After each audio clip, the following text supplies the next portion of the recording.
What's up, y'all? Welcome back to Kingdom Prototype, the blueprint for abundant living. I'm your girl X. I'm your girl Jazz. And come on in the room, beautiful people. Welcome to September. Here we are. We made it in the last couple quarters of the year.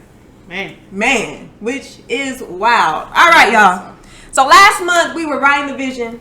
We were making it plain. We were talking about what does our abundance look like in our finances, in our relationships, in our identity, in our purpose. And we also hit on finding contentment with the season that we are in. Abundant living is a mindset, people. It is a mindset. But we're going to get a little real to this month. We're going to start talking about isolation. Because when you accept God's call, I feel it already. When you accept God's call to more, right, He oftentimes places you in a season of isolation, and it can be painful and very uncomfortable.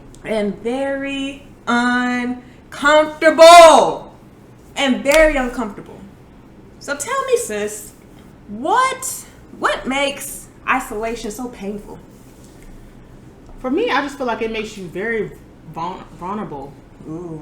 Like, it literally just feels like it's just you, and the enemy is just having a field day in your mind. I'm telling you, he going to town. Going to town in your mind. And I just feel like it just feel like you just out there. It's like, yeah, you're just out there. Like, you don't have the proper support system. Yeah. Or at least it feels like.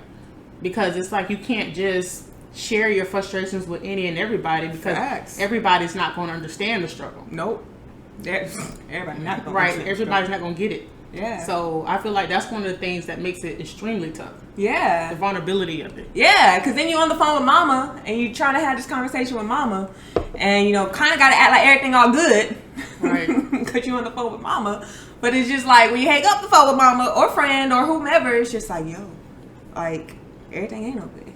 Like, right. I'm over here going through it. Like, I'm over here struggling. And it's like you don't even bother sharing it with people because you can't even explain. Like, oh, that's good. Sometimes you can't even explain what you're feeling. Facts. It's true. It happens. So that makes it extremely because we feel. Excuse me. You rubbing off on me because we. No, I don't do that. I don't do that. Because we feel so many different things at one time. Like, it's natural. It can happen. We can have multiple feelings at the same time. And oftentimes, I'm about to come on some stepping on toes already. Oftentimes, in certain communities, I'll say, we aren't taught how to feel. Oh, that's good. We aren't taught how to, first of all, express our feelings. Right. We're taught, stop crying, I'm going to give you something to cry about. I'm getting mad. Ooh, I'm getting mad. Why are we going here, Jesus? Right? And so now, here we are. We're dealing with God who wants us to be bucket naked. Right. And a part of being bucket naked is being able to express how you're feeling. And we come into Him and we can't even express how we're feeling. Right. Because we don't know how. Yeah.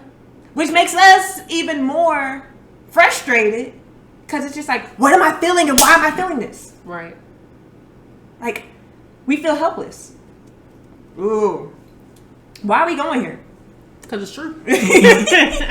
We feel powerless. Yeah. We feel stuck. Feel crazy. We feel crazy. Don't even get me started on that one. We feel crazy. But then can't really articulate what we mean by saying we feel crazy.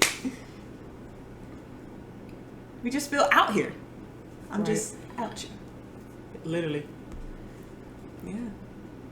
Like, I think when we say we feel crazy, it's just the fact that we feel unrelatable. Like, we can't relate to people in our isolation season. Yeah. Which in turn makes us feel crazy. Yeah. Because like I said, only a certain group of people will get it. Only a certain group of people understand. Like, you can't just go around telling people off the street. Right. Exactly. Having all kind of conversations with all kinds of people. You have to be very strategic about, who you talk to and what you talk to them about. Yeah. So Go ahead. I'm sorry. So if you just by yourself, so I just feel like naturally you'll feel like you're crazy if you don't have anybody who and like, yeah, girl, I went through that, or yeah, I know how that feel. Like if you don't have that, you're gonna feel like, well, I must just be tripping. I must just be crazy. Until you actually start building those relationships, those kingdom relationships, and getting connected to kingdom prototype people who understand the struggle. Of isolation. And because it is a struggle. It definitely is a struggle. It is a struggle. And I think another part of the reason why it's a struggle. Did I say that right? Another reason why, how about that? It's a struggle is because when you accept the call for more from God and he isolates you, he starts to expose you. He starts to work on you. He starts to, give me that. Right. What is that? I don't like that. That ain't me. Right. Give it to me. Yeah. Stuff that we didn't, I'm just thinking back. Stuff that we didn't even know was there. Right. He's exposing this thought pattern, this insecurity, this wound, these things that are holding you back, these things that are not like me. And I created you in my image. And it's vulnerable because God is showing us our spots, our shortcomings, the things about us that ain't cute. Right. That's real. And it hurts because it's like, I know for me it was like, not that I thought I was perfect, but I thought I was damn near close. I am dying. Not damn near close. I'm weak. Just laughing at myself. I am dying. Like, you know what I mean? Like, I ain't nothing wrong with me. What's wrong with you? I'm good. I am dying. I was just so rigid. I was very rigid. Very rigid. Can we talk about it? No, we're not gonna talk about it. Very rigid. And so, LOL. I'm laughing at myself. I really said that. They should be used to our shenanigans. I know, right? They should be used to our shenanigans by now. But yeah. And so it's just like, ooh, wait a minute. And it's just uncomfortable. And it sucks. So, I'm going to flip the script because I don't ever ask you questions. Go ahead. You be ready anyway. I know. Don't threaten you with a good time. Don't threaten me with a good time. Ask me a question. Okay, let's flow. Let's get it. I am dying. So when did you realize that you were different?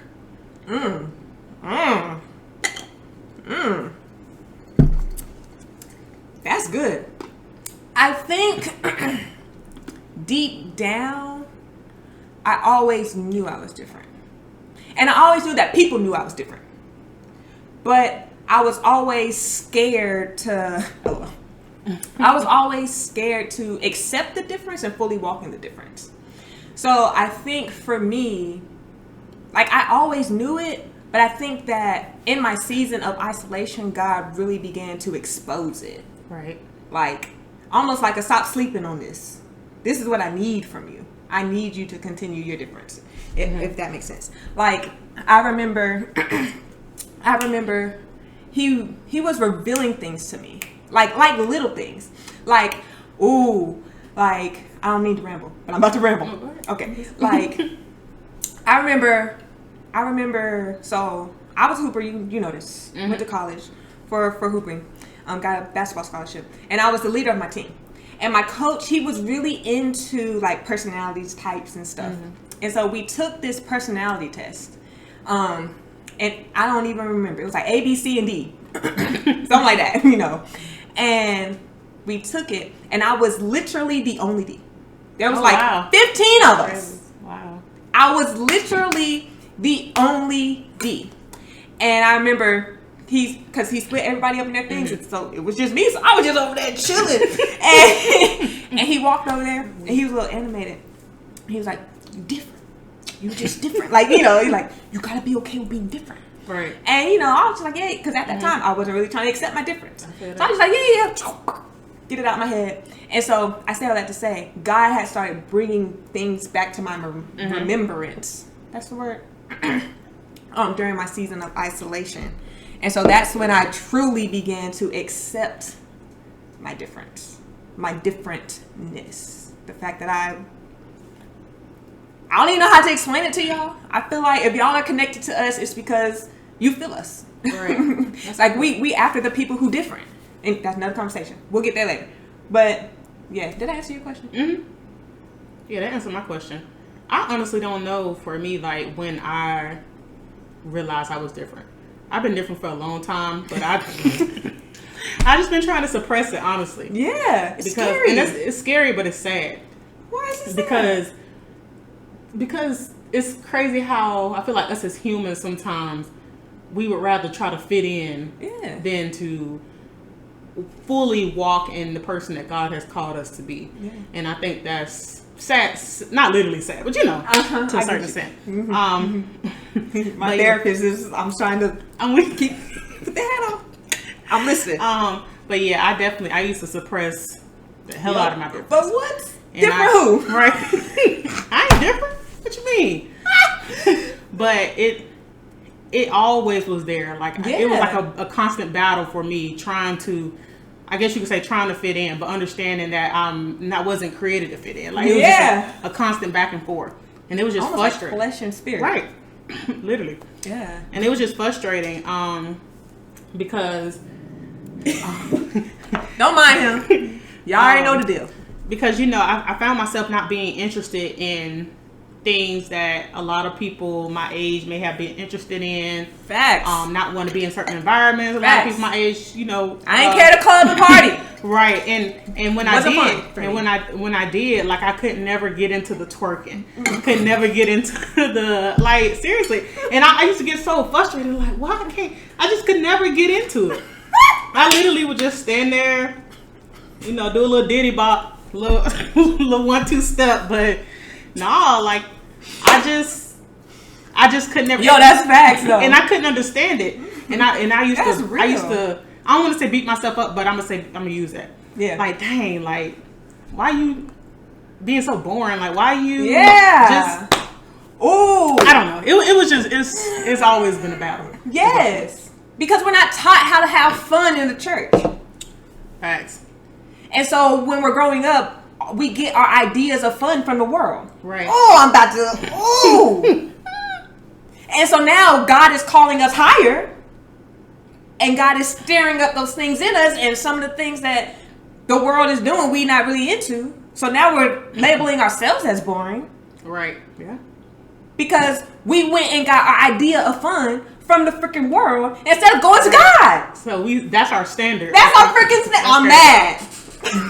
That's a whole, I don't even know what it is. It's a whole episode. I don't know. Yeah. That's like literally, we done, allow the world's definition of fun to be our standard. Exactly. So now when our life, don't look like that standard, oh, now you boring, you lame, you this and you that. And it's just, I don't know, it's crazy. It is. I used to beat myself up all the time. Yeah. I never understood what it was because at that time I didn't really have a relationship with God like I do now. Oh, that's good. That was him calling you. Right. That was some sweet little gentle tugs. Yeah, and I was just like, man, like, ain't nobody gonna want to hang with you. Ain't nobody, you ain't gonna have no friends. Like, cause you just boring. Like, this is the stuff I was telling in my head. But I'm like, oh, that's the enemy. Right. But I'm like, no, that's not true. Because when I get around certain people, have certain conversation, like, I instantly get riled up or whatever. Like, I get excited. I get... Yeah, you goofy. You funny. I get into it, like, when we having certain conversations and in certain environments, but it's just certain environments that I can't rock with. So, basically, what I'm getting at is now I get it. Yeah. Now I totally understand that it was a part of isolation. Yeah. Right. It was God calling you. That's so good. I don't know where I want to go with that. We can go all the air. So keep talking. I'm listening. Yeah. So I understand it more now. Back then I couldn't get it. Like, I didn't get it, and it was extremely frustrating. Like, even now I still deal with it, but now I'm more mentally mature. Ooh, that's good. Like, now I still have people like, you want to do this, you want to do that. Nah, and you feel the. You kind of feel like nobody don't say it, but you feel like, oh man, she, she boring or she, yeah. So yeah. Yeah. That brings another question though. So how do we navigate not, I don't know how to say it, so I'm just going to say it. Not being so consumed by what other people think. That's a good question. How do we navigate? Yeah. Like, how do we find the healthy balance between, all right, so I had these one group of friends, and these one group of friends, they just into some stuff I don't care. I'm focused on vision, and I'm focused on generational wealth, focused on purpose. I'm focused on doing this thing God's way. The balance between feeling them, not wanting them to look at you and be like, oh my gosh, she's so boring, but also standing on what you believe in. Yeah, I don't know. All I know is I'm gonna stand on it because nobody can't, pressure me or bully me into doing something that I don't want to do. So it's just I don't know. Yeah. I don't know how to answer it, but I know I'm gonna stand on it. Like, I would rather look lame and boring than to allow somebody to pressure me into doing something that I have no interest in doing. I don't have any interest in fitting in anymore. Like, that was years ago. Like, yeah. You see that cough?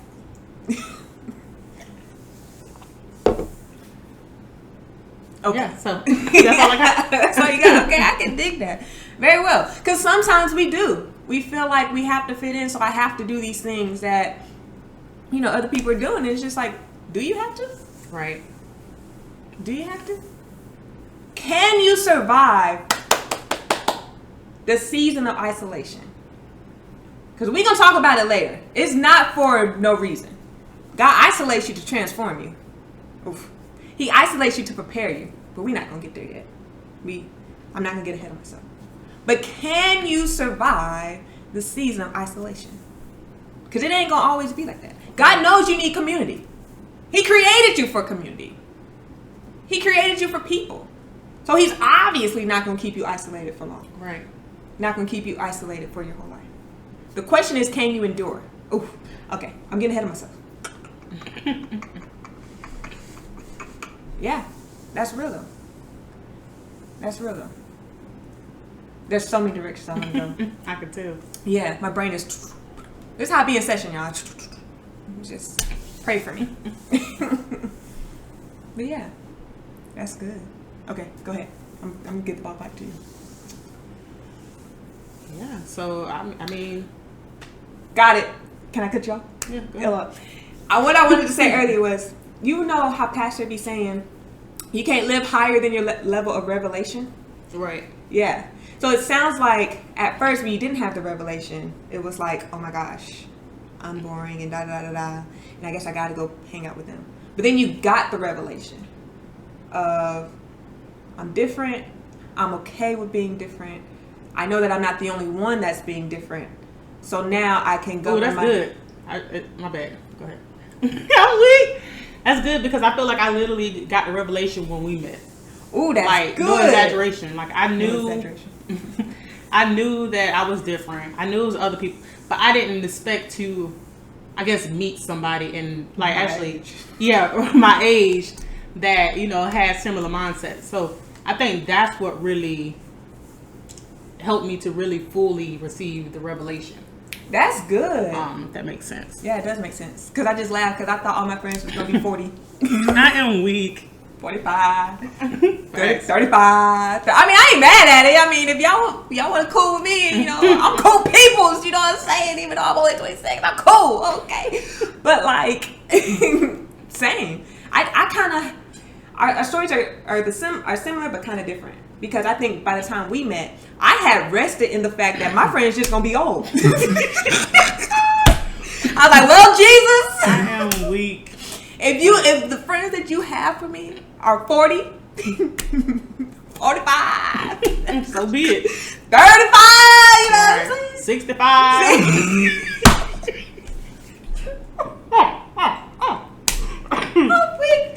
65. Then so be it. Right. Cool.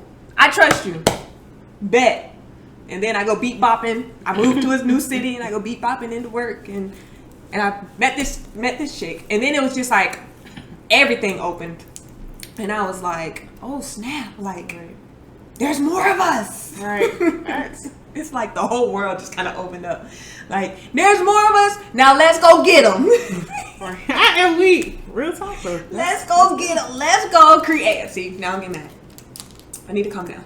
Let's go create this community for those people who are those kingdom prototypes, right? Those blueprints, the black sheeps of their families, the first ones to believe God like this, the first one to think on this level, the first one to dream big on this level, just the first one who's like, you know what, I'm not gonna fall into this like the rest of my family. Right.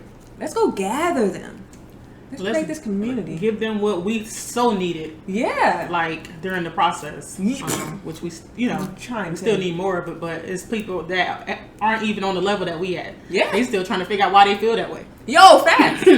So yeah, that's good. Yeah.